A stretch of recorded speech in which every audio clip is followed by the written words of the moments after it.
ñu fa dem sax. Bonjour chers téléspectateurs de Seneweb News, bonjour et bienvenue à toutes et à tous. En ce moment ñu ngi ak groupe boo xamante ne yàgg nañ fii tey kenn du tuddati groupe hip hop yëpp te waxoo seen tur liggéey nañ fi loo xamante ne boo waxee seen tur mag ba ci ndaw ñu xàmmee seen tur ñoolu seen tur mooy seen identité ñoom ñoo ko liggéey ñu toog 10 ans rare ci hip hop sénégalais kenn gisatu leen déggatu leen tey ñu ngi fii mooy di groupe Black Mbollo ñu fas yéene waxtaan ak ñoom en ce moment 10 ans yi lan moo leen tere woon ak fu ñu nekkoon ak bi ñuy nekk fii nekk seen diggi ndënd seen jamono jékki-jékki rek tas lan moo waral loolu gars yi nuyu naa leen na ngeen def. ñu ngi leen di fay 1-2-1-2 Black Mbollo in the house James Edgewan for life. Sénégal mu ngi leen di seetaan monde bi yëpp mu ngi leen di seetaan lan ngeen di wax nuyu leen seen premier. Poupa waaw ñu ngi nuyu téléspectateurs yëpp di nuyu fans yi ñuy suivre seneweb.com di leen nuyu vraiment tamit ñu ngi kontaan ci lii mbégte la ñu dem bay communier ensemble ak suñu fans yi ak ñi nga xam te ni vraiment bëggoon nañu gis image yeeg yooyu quoi donc vraiment. mais Black Mbollo dañoo xamoon ni ñetti personnes tey ñu gis ñaari personnes ana Badou. bon Titi il est là mais seulement il est. Titi mooy Badou. non Titi c'est Titi Yoro James Edgewan et Poupa Ndiago bi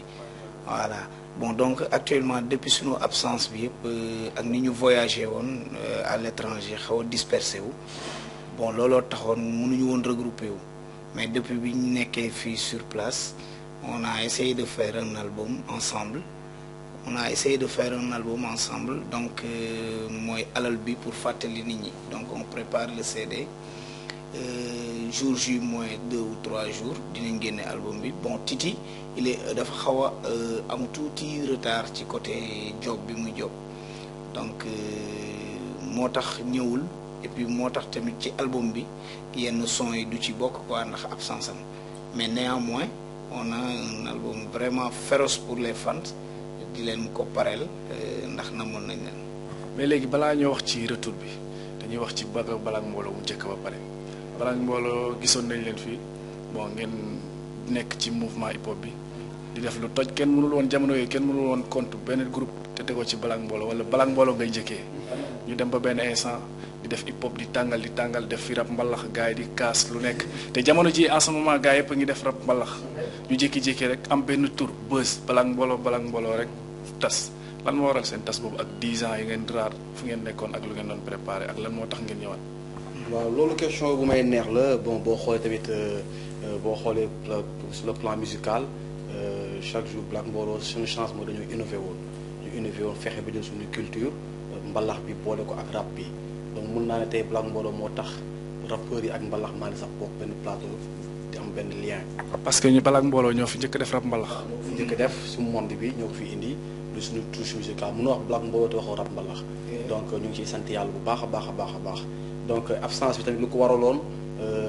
ñun boo xoolee à l'époque 97 18 19 bu ñuy ñëw on était très jeunes je me rappelle que 80 maa ngi doon jàng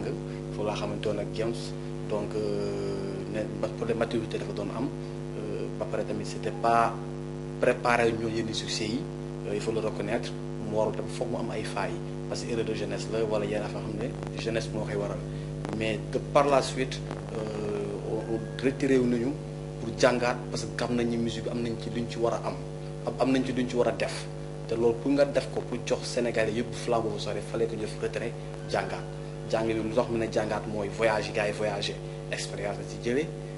ba pare ci diggante bi mélodie yi gars yi gën nañ defaraat sax waaye gën nañ am idée sur le plan musical bu ndee ba ñor gis ne instant yi nag ñor na nag ñu ne nañ dellu si waat joxaat gars yi li nga xamante ne noonu moom lañ doon xaar moral kon mën naa ne dem amuloon sax quoi dañ doon di naan jàmbaar dawul dafa wuti doole. léegi James léegi est-ce que gisul leen da ngeen perte niveau seen retour bii nii parce que yow yaa ngi woon ci bon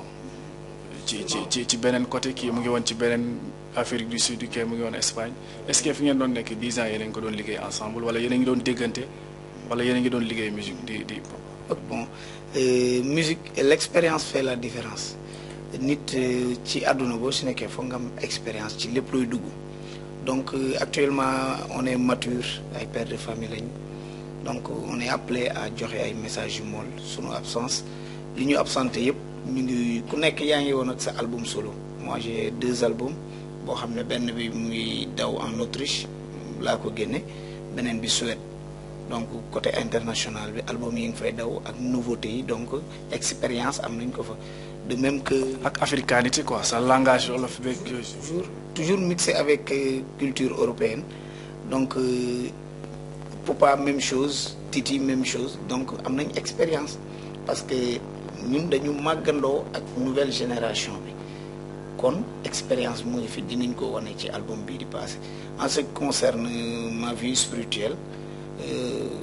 Dieu merci aussi ci domaine boobu dem naa ba am ci ay gratu cheikh et tout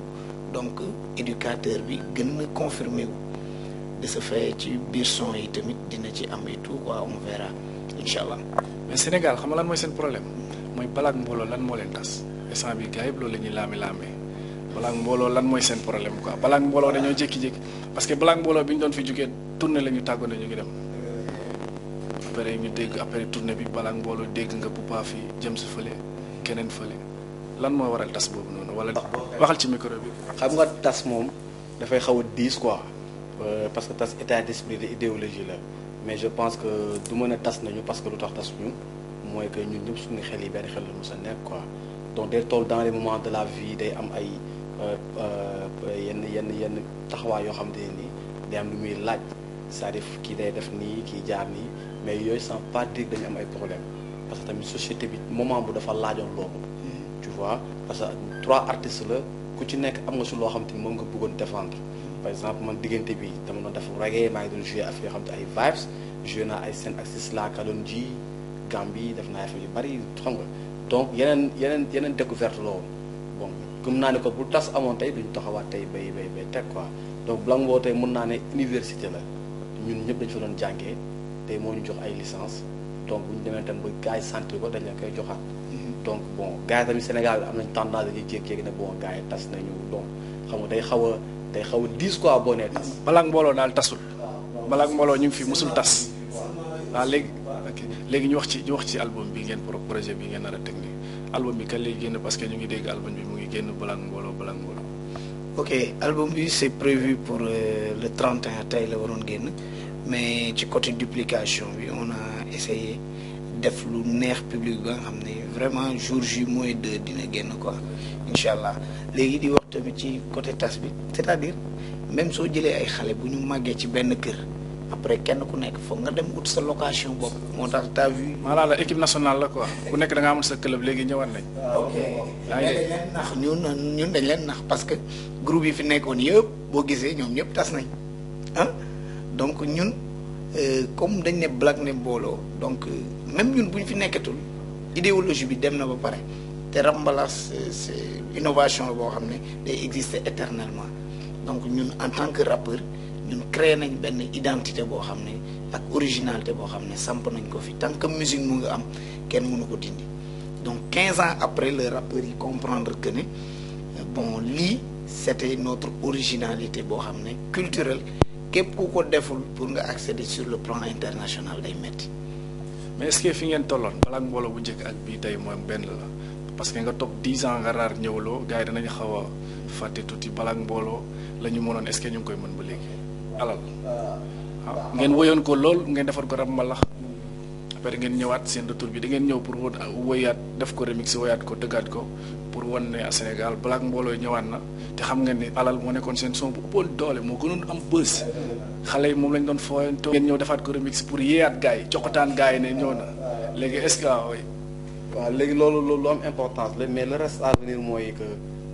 liggéey nañ loo xamante ne nii vraiment di gis ni gars yi diggante bi bu album bi bu dawee tuuti di gis gars yi diggante bi jël nañ maturité sur le plan musical beneen affaire la quoi donc comme ni nga ko waxee rek alal coxataan loolu rek pour gars yi gastu xam ne gars yaa ngi nii quoi donc kon da mos a dégg benn artiste bu mag Moussa Ngom bu Moussa wax ne artiste du daanu lu tax mu ne artiste du daanu mooy dafa am ñoo xam te ne ay waykat lañu am ñoo xam ne ay artistes lañu donc dafa xaw a nekk deux affaires yu bokkul waaw wuute na artiste traite la quoi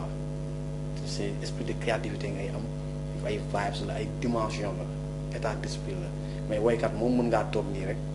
way say way ñu bind la nga way nii bëgg lu neex nit ñu jënd ko 2 mois 3 mois nga teg la preuve en est que Black Mbollo 10 ans d'absence même ku ko déglu da ngay gisaat sa bopp ci affaire bi loolu mooy tub boo xoolee alal ba tey deewul saa ko di déggee rek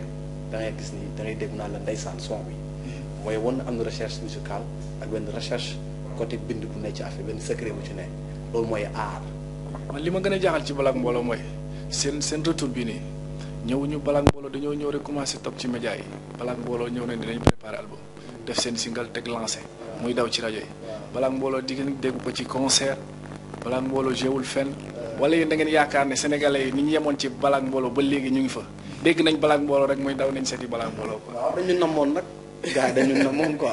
waaw benn dëggal gars yi naan dañ leen namoon. kii bu voyagé boo yégee ne day ñëw day am nostalgie gis ko quoi. mais au moins bi ngeen ñëwee ngeen dem ci concert di jouer xamal ne gars yi Black Mbollo ñu ngi wat ci scène bi ñu ngi jouer ñu ngi. ok seulement def nañ sous région bi parce que booy da ngay tàmbalee ci suuf jëm ci kaw. donc bi ñu génnee single bi fàttali gars yi jaar nañ ci région bi. ak tuuti ci sous région bi Linguère Dara et cetera donc actuellement aussi on prépare on joue en live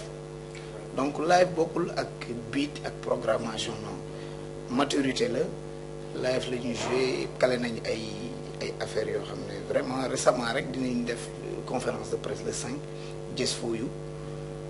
le 12 mooy afterwork bi foofu ku bëgg gis Black Mbollo ak lan la xam soo ñëwee foofu di nga gis que ne expérience la dañ koy may fans yi venez nombreux et puis dañuy ubbi buntu bi ñëpp dugg ku ñëw toog voilà ñoo gérer lépp quoi. mais après album bi su génnee ba pare est-ce que teg ngeen ay projet tournée pour lancer album bi play ci concert organiser ay concert dem ci média yi publicité seen i album est-ce que pare ngeen ci la. comme xam naa dañuy bàyyi Pathé moom bon. Pathé ma et dama gis Pathé man Pathé mosuma ko gis ci Black Mbollo. ñoo nekk ci ginnaaw waaw ok Pathé loo ci wax. en fait bon comme ni ko gars yi waxee rek bon bu dee wàllu programme bi on a un programme trop chargé même sax parce que ñu ngi prévoir ay affaire ci vacances yi tournée am na benn tournée régionale bu mu war a def ci vacances yi bon loolu lépp li naan booy kuy yor du saqat bon bu demee ba toll ci cappaandaw gi sénégalais yi nan xam bagage yu ñu ëndaale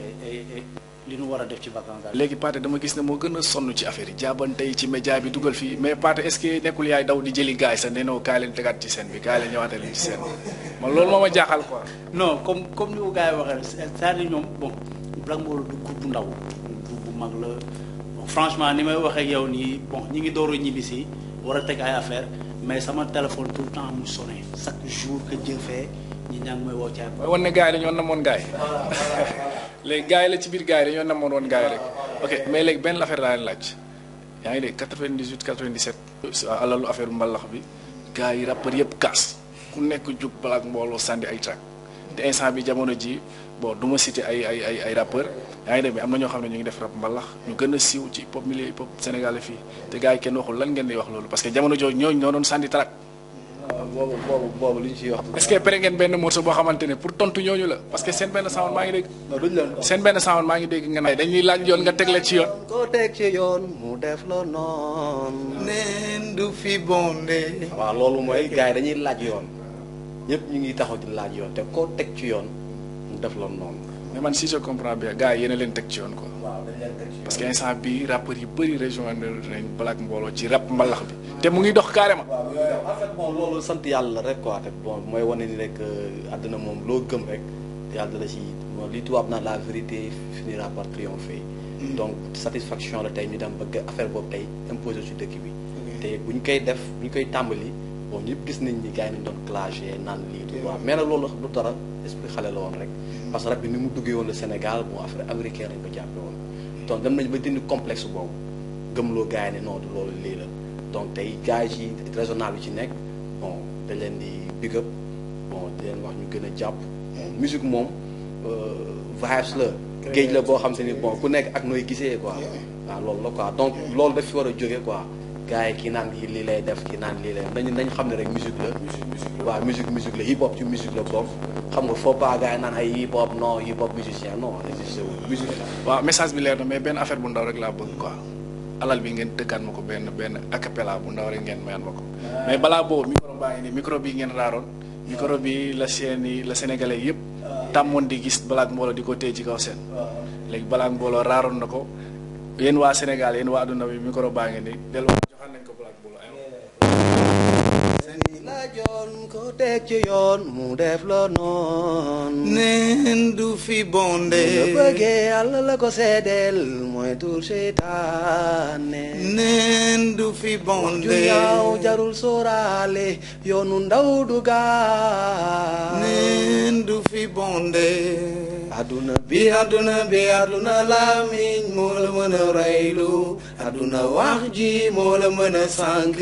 bul ñàkk saalit bul am ba naagu bul topp bànneex bi moo la mën a rey fi kekk la bàyyi nen du fi bonde mës na ñàkk jaamu tey mu am di naagu adna di la raay reylu su ma doon yow damay sant Yàlla mais nag loolu lu passé la mooy hymne national mais actuellement dañuy innover waat dañu dem ba Mexique Machu natu negale bam casa Machu natu negale bam casa depa bu fala gera kaba mese bayna sigi chor jobe fi judi tera mama bukana chura camarades bubeng no baja bubeng no brinca Black Mbollo la banta camarades bubeng no baja bubeng no brinca Black Mbollo la banta bu noonu ñu fexe seen fexe defe du ñu dem Black Mbollo fàttewul woon ne buur bi mooy kenn du maye du able day dénkaane fa muy defare nit du fa yàqe xoolal liñ fi def ana ku ko def booba léegi ñu ngi noonu rek noonu di ñu sëf xoolal liñ fi jëf ana ku ko jëf booba léegi ñu ngi jëf rek noonu di ñu sëf amore si vuoi ballare con noi vieni a casa mia alle 9 perché non c'è troppo di tempo caro ti amo baciami di notte quando io dormo camarades bobeng na baja bobeng na brinca Black Mbollo la banta Seneweb for life, you know.